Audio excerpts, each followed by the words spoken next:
1990 में stock market में हर्षद मेहता द्वारा किए गए स्कैम को आज लगभग 35 साल गुजर चुके हैं, लेकिन आज भी जब कभी स्टॉक मार्केट की बात की जाती है तो दिमाग में पहला नाम हर्षद मेहता का ही आता है। आज के समय में स्टॉक मार्केट में हर्षद मेहता को बिग बुल के नाम से जाना जाता है, जो बड़ी ही चालाकी से स्टॉक मार्केट के साथ साथ पूरे इंडियन बैंकिंग सिस्टम को अपने जाल में फंसाने में कामयाब रहा था। लेकिन आखिर कैसे हर्षद मेहता बिना किसी की नजरों में आए इस हजारों करोड़ों रुपए के स्कैम को अंजाम देने में सफल रहा, आइए बारीकी से जानते हैं आज की इस वीडियो में। इस कहानी की शुरुआत होती है साल 1981 में, जब हर्षद मेहता ने एक आम आदमी की तरह ही मुंबई की एक ब्रोकरेज फर्म जेएम शेयर्स में बतौर एक स्टॉक ब्रोकर के तौर पर काम करना शुरू किया। तकरीबन 7 सालों तक जेएम शेयर्स में काम करने के बाद हर्षद मेहता को स्टॉक मार्केट के बारे में अच्छी खासी जानकारी मिल चुकी थी। इतने लंबे समय तक एक ब्रोकर के तौर पर काम करते हुए हर्षद मेहता ने शेयर मार्केट की ट्रेडिंग स्ट्रेटजीज को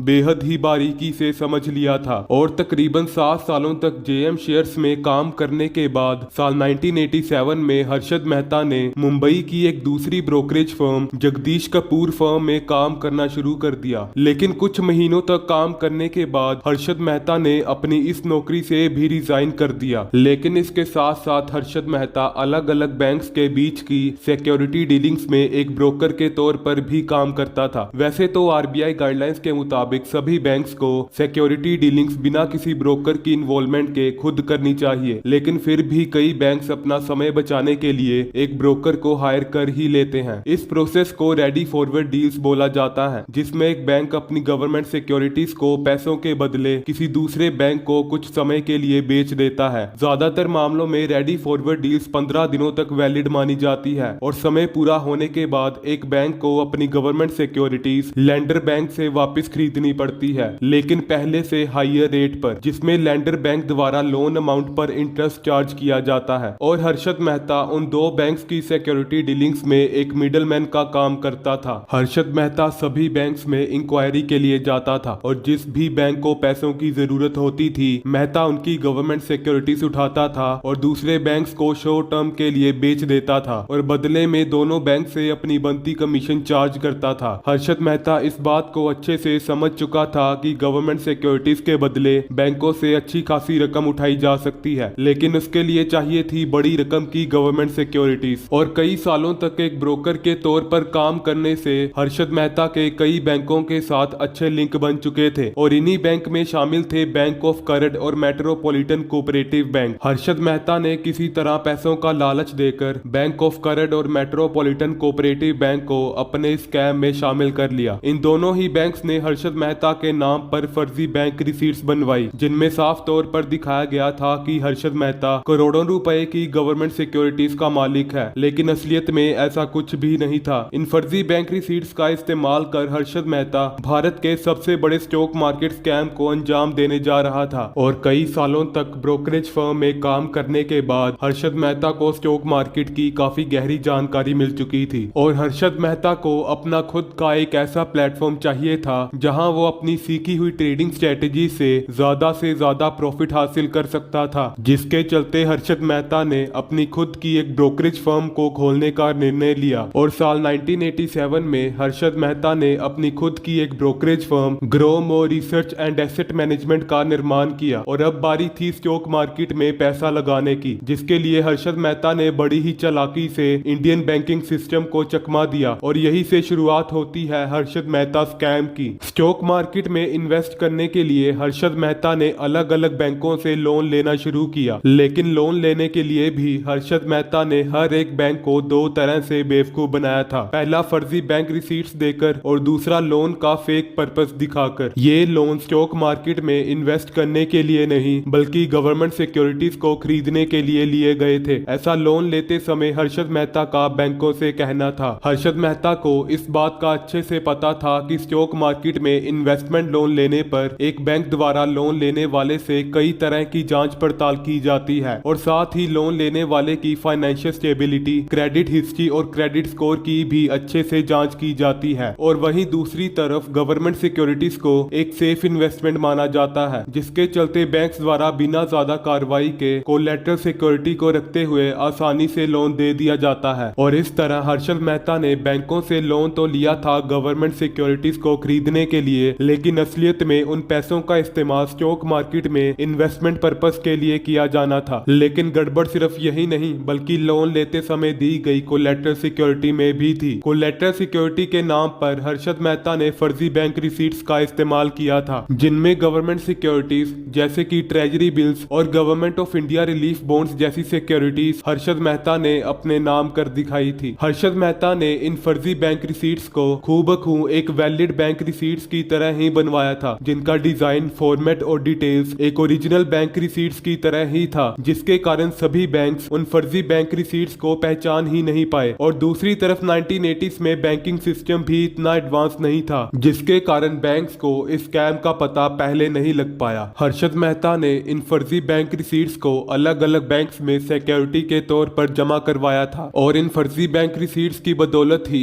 हर्षद मेहता ने अलग अलग बैंकों से 4000 करोड़ से लेकर 6000 करोड़ रुपए इकट्ठे कर लिए थे। हर्षद मेहता की इस चाल से भारत के कई बैंक इस स्कैम का शिकार बने, जिनमें state bank of India, standard chartered bank और बैंक ऑफ इंडिया जैसे कई बड़े बड़े भारतीय बैंक इस स्कैम का हिस्सा बने। और अब समय था स्टॉक मार्केट में पैसा इन्वेस्ट करने का, लेकिन यहाँ भी हर्षद मेहता ने बड़ी ही चालाकी से स्टॉक मार्केट को चकमा दिया। हजारों करोड़ों रुपए का लोन लेने के बाद पैसों को नेशनल स्टॉक एक्सचेंज और बॉम्बे स्टॉक एक्सचेंज में अलग अलग कंपनीज के शेयर्स में इन्वेस्ट करने की बजाय हर्षद मेहता ने सभी पैसों को कुछ गिनी चुनी कंपनीज जैसे कि एसीसी, स्टरलाइट इंडस्ट्रीज और वीडियोकॉन में ही इन्वेस्ट किया। हर्षद मेहता का गोल एकदम क्लियर था और वो गोल स्टॉक्स के करंट प्राइसेस को ऊपर लेकर जाना था। और क्योंकि हर्षद मेहता द्वारा ये इन्वेस्टमेंट कई हजारों करोड़ों रुपए में थी, जिसके कारण उन कंपनीज के शेयर्स की डिमांड और दाम दोनों बढ़ने लगे, जिसके कारण और ज्यादा इन्वेस्टर्स उन स्टॉक्स में अपना पैसा इन्वेस्ट कर रहे थे। हर्षद मेहता ने बड़ी ही चालाकी से उन शेयर्स के लिए एक आर्टिफिशियल डिमांड पैदा करी, जिसके कारण जिन कंपनीज में हर्षद मेहता ने पैसा इन्वेस्ट किया था उन कंपनीज के शेयर्स के दाम धीरे धीरे बढ़ने लगे। और जब शेयर्स का प्राइस अपने हाईएस्ट रेट पर पहुंचता था उस समय हर्षद मेहता उन शेयर्स को सेल कर देता था। और ऐसा एक बार नहीं बल्कि कई बार किया गया था, जिसे सर्कुलर ट्रेडिंग बोला जाता है, जिसके चलते हर्षद मेहता ने स्टॉक मार्केट से कई हजारों करोड़ों रुपए का प्रॉफिट कमा लिया था। और तकरीबन 2 सालों तक हर्षद मेहता अपनी इसी टेक्निक से स्टॉक मार्केट और बैंक्स को बेवकूफ बनाता रहा। लेकिन हर्षद मेहता का लालच का ये गुब्बारा अपनी कैपेसिटी से ज्यादा फूल चुका था और अब समय था इस गुब्बारे के फूटने का। साल 1990 में एक फाइनेंशियल जर्नलिस्ट सुचेता दलाल की नजर स्टॉक मार्केट में हो रहे इस घपले पर पड़ी। सुचेता दलाल काफी हैरान थी क्योंकि पूरे स्टॉक मार्केट में केवल कुछ गिने चुने स्टॉक्स का प्राइस कभी अचानक से बढ़ रहा था और कभी तेजी से गिर रहा था, और कुछ स्टॉक्स तो ऐसे थे जिनका प्राइस उनकी एक्चुअल वैल्यू से भी काफी ऊपर चला गया था। और स्टॉक मार्केट के इतिहास में ऐसा पहले कभी नहीं हुआ था। और ये वही स्टॉक्स थे जिनमें हर्षद मेहता ने अपने हजारों करोड़ों रुपए इन्वेस्ट किए थे। सुचेता दलाल ने स्टॉक मार्केट में चल रहे इस घपले को सुलझाना शुरू किया। सुचेता दलाल ने इन सभी स्टॉक्स के टॉप इन्वेस्टर्स की अलग अलग लिस्ट तैयार की और इन सभी लिस्टों की जब अच्छे से जांच की गई तो पाया गया कि हर्षद मेहता का नाम इन सभी लिस्टों में मौजूद था और हर्षद मेहता ने कई हजारों करोड़ों रुपए के स्टॉक्स खरीद रखे थे। सुचेता दलाल ने इन्वेस्टिगेशन में पाया कि इन 2 सालों में हर्षद मेहता उन स्टॉक्स को कई बार खरीद और कई बार बेच चुका था। सुचेता दलाल को इस बात की भनक तो लग गई थी कि स्टॉक मार्केट में चल रहे इस घपले के पीछे हर्षद मेहता का एक बहुत बड़ा हाथ था, जिसके बाद सुचेता दलाल द्वारा द टाइम्स ऑफ इंडिया में हर्षद मेहता पर स्टॉक मार्केट में स्कैम करने के लिए कई आरोप लगाए गए थे, जिसके बाद धीरे धीरे ये बात पूरे देश में फैलने लगी। लेकिन असली सच्चाई तो तब सामने आई जब अप्रैल साल 1992 में स्टेट बैंक ऑफ इंडिया ने एक नोटिस जारी किया। इस नोटिस में एसबीआई का कहना था कि उनके फाइनेंशियल रिकॉर्ड्स में 500 करोड़ रुपए मिसिंग थे और क्योंकि सुचेता दलाल द्वारा पहले ही हर्षद मेहता पर लगाए गए आरोप पूरे भारत में फैल चुके थे, जिसके कारण सरकार का पूरा शक हर्षद मेहता के ऊपर ही था, जिसके बाद इंडियन पार्लियामेंट द्वारा अगस्त साल 1992 में इस घपले की प्रॉपर इन्वेस्टिगेशन और तह तक जाने के लिए एक जॉइंट पार्लियामेंट्री कमेटी बनाई गई। इसके अलावा security exchange board of India, RBI और सीबीआई द्वारा भी इस मामले की अच्छे से जांच की जा रही थी। इन्वेस्टिगेशन में पाया गया कि तकरीबन 2 साल पहले साल 1990 में एसबीआई द्वारा 500 करोड़ रुपए